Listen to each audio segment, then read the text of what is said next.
everyone! So, ang ginagawa ko naman ngayon ay Pico Laser. So, Pico Second Focus Laser, yun ang tunay na pangalan niya actually. Yan talagang tinatawag sa kanya.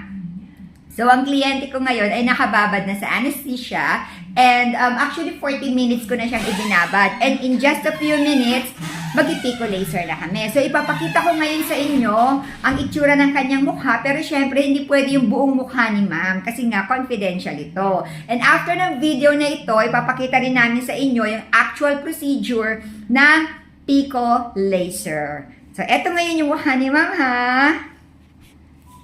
Okay. So, close up muna tayo. Ayan. So, nakababad siya ngayon sa anesthesia. Ayan, ayan na siya. So, ito yung noo.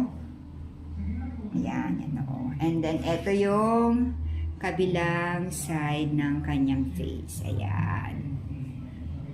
Ayan. Yun.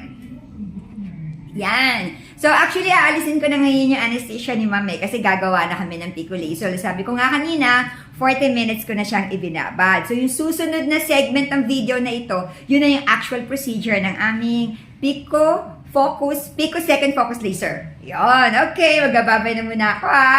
Bye-bye.